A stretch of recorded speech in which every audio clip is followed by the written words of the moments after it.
Which comes first, chicken or the egg? Do you buy a house or do you sell your house first? Find out right after this.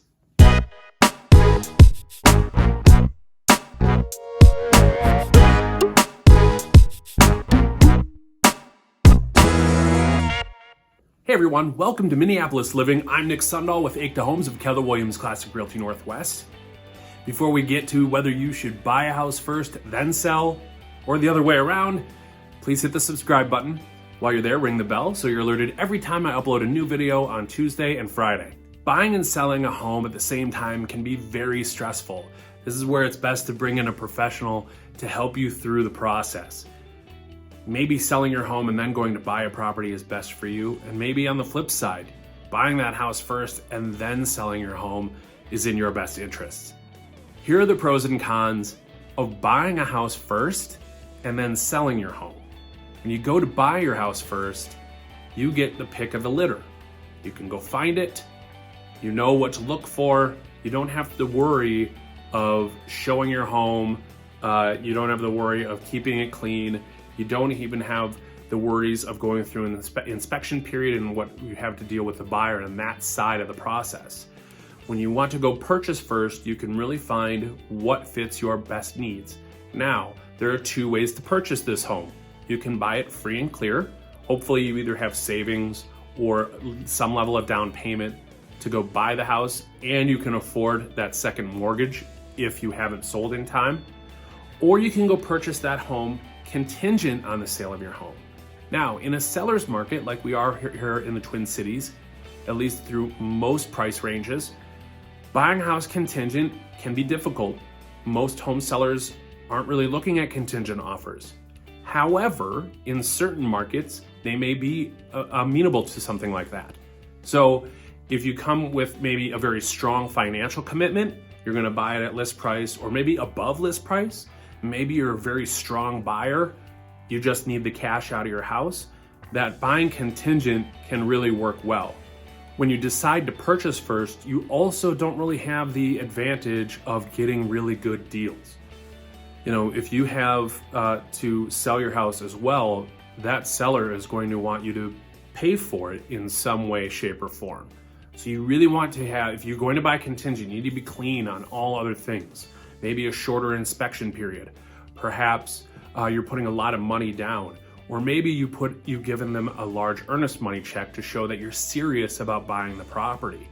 No matter what it is, you're going to want to have that professional show you what it means to write a good, solid, clean offer so that the contingency doesn't look nearly as negative as it may otherwise. Now, if you're not buying contingent and you can purchase that home free and clear, whether it's in cash or perhaps you have enough down payment to weather other multiple mortgage payments, the nice thing here is it alleviates a lot of stress. Being able to go find a house, purchase it, and move into it, it allows you then to get top dollar for your house as well. When you buy contingent on the sale of your house, there is a level of pressure for you to sell your home and sell it quickly. Well, and as we know, to sell quickly, the lower the price, the faster your house moves. So it might not be in your best financial interest to buy contingent because you might not take as much money from the sale of your house, not to mention you've already purchased at top dollar on the contingency aspect of that buy. So while you alleviate a lot of stress, it can be a financial cost there. Now, the flip side of that coin is selling your home first and then buying. There are basically two reasons why you'd want to sell your home first. One, you need a specific amount of money or equity out of your property to go purchase your next home. And you know that next home is going to cost in a particular range. If you need a specific dollar out of your home, you probably want to put it on the market first. One, if it doesn't sell, then you know you don't really have the opportunity to move. And if it does sell, you can secure, you know exactly how much money you're going to be pulling out of the property to then either put in a down payment or a down payment and then have extra, hopefully, for new furniture and fixes and whatever you want to do in the new home.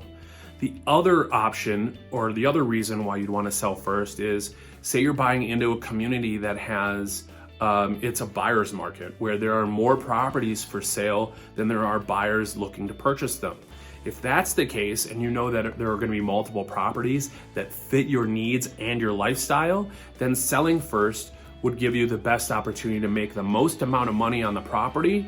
So then you can go take advantage of the buyer's market into the community that you're purchasing. So those two reasons alone are going to be why you'd want to sell first. Now, there are some negatives when selling first. For example, if you don't know where you're going to move, don't sell first. If you haven't found a style of home that fits your needs and your lifestyle, then don't sell first. Because you don't want to be put into a situation where you're forced to buy something that won't fit your loves, your needs, and your enjoyment of the property. It can not only affect you in a personal and emotional way, but it can affect you financially, and that's the last thing any of us want. So selling first can be great when you're looking forward, if you want to find out exactly how much money's coming out of it, and you can then proceed with the purchase, or perhaps you're going to use some of that money to pay off other debts. Selling first is a great idea, but the risk therein lies with finding the next home if you're deciding to buy. Buying and selling a home at the same time can be extremely stressful. Thankfully, that's what I'm here for. If you're looking to buy or sell in the near future, please reach out. You can call, text, email, slide into my DMs if you so choose. Honestly, I would love to hear from you. And also, what questions do you have about buying and selling? Please comment below. This is Minneapolis Living. I appreciate you watching. We'll see you next time.